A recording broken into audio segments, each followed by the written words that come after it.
Make Way for Ducklings by Robert McClosky. And this one's inscribed to Luke. Enjoy your visits to the public garden. Much love, Uncle Ed and Aunt Carol, on your birthday, 1990.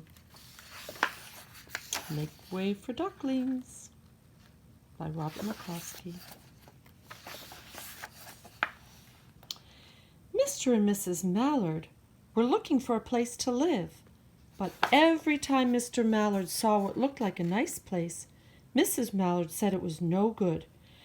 There were sure to be foxes in the woods or turtles in the water, and she was not going to raise a family where there might be foxes or turtles.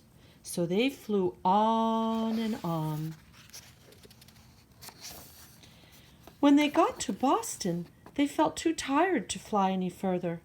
There was a nice pond in the public gardens with a little island on it.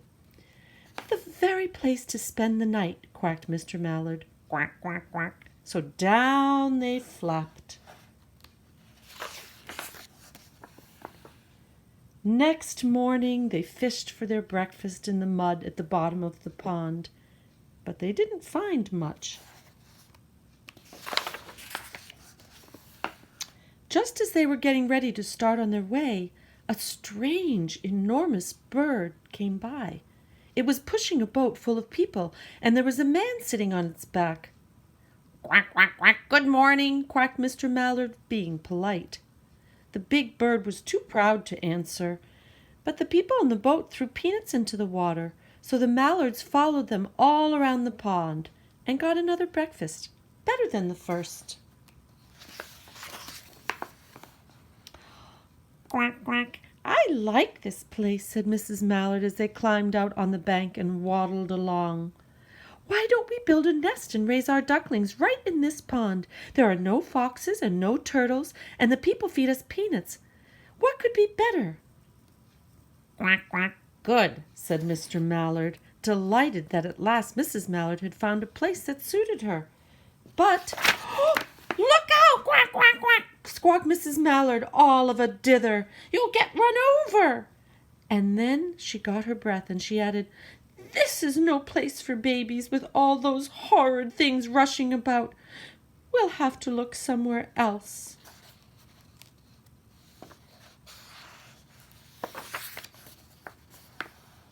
So they flew over Beacon Hill and round the State House, but there was no place there.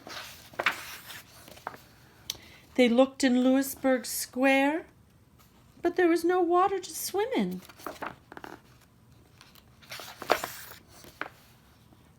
Then they flew over the Charles River. This is better, quack, quack, quacked Mrs. Mallard. Mr. Mallard, that island looks like a nice quiet place, and it's only a little way from the public garden. Yes, said Mrs. Mallard, remembering the peanuts.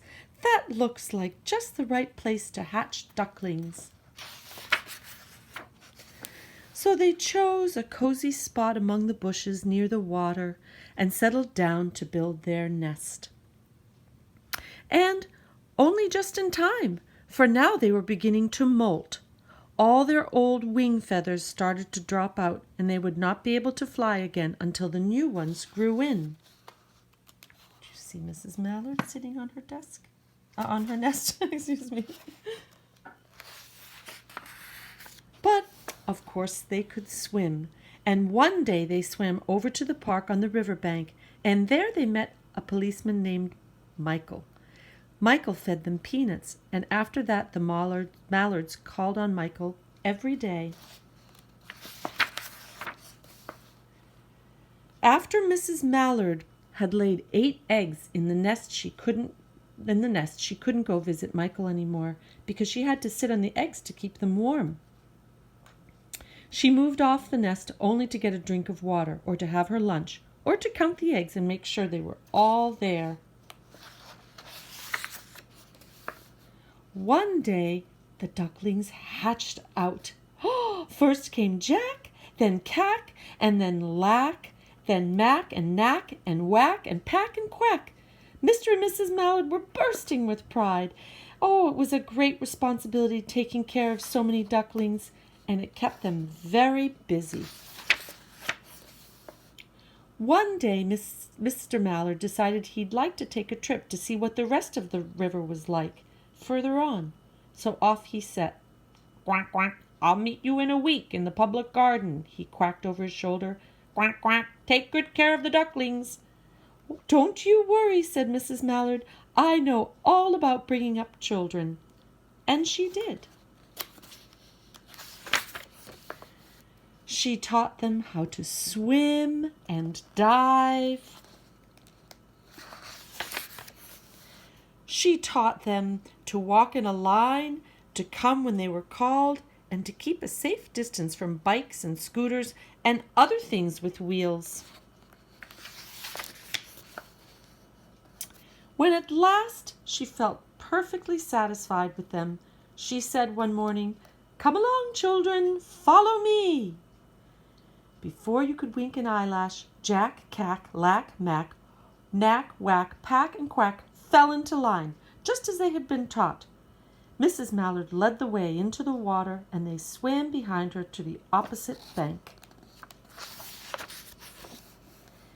There they waded ashore and waddled along till they came to a highway.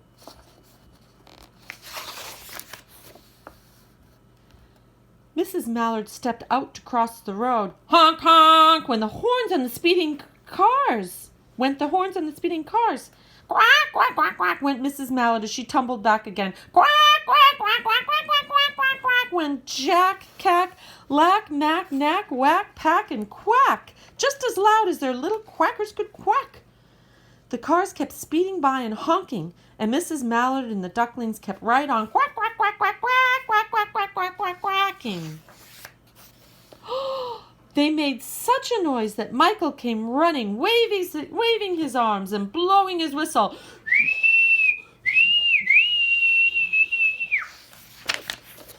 He planted himself in the center of the road, raised one hand to stop the traffic, and then beckoned with the other, the way policemen do, for Mrs. Mallard to cross over.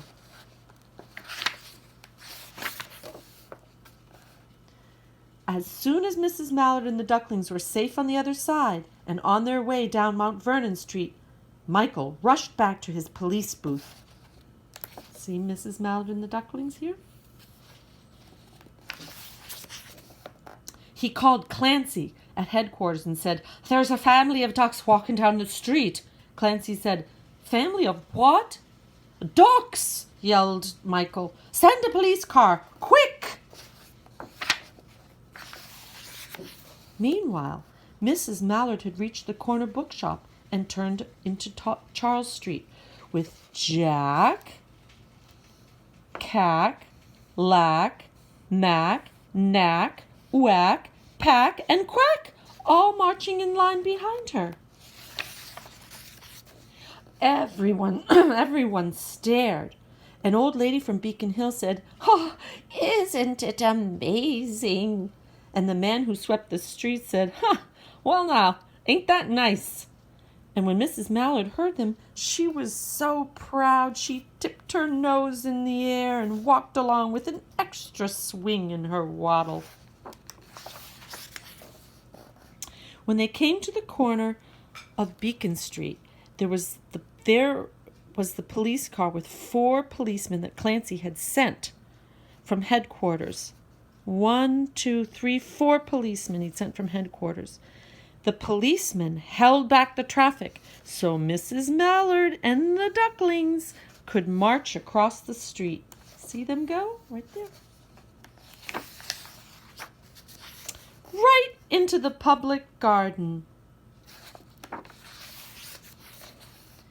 Inside the gate, they all turned round to say thank you to the policeman. Quack, quack, quack, quack, quack, quack, quack, quack, quack. The policeman smiled and waved goodbye.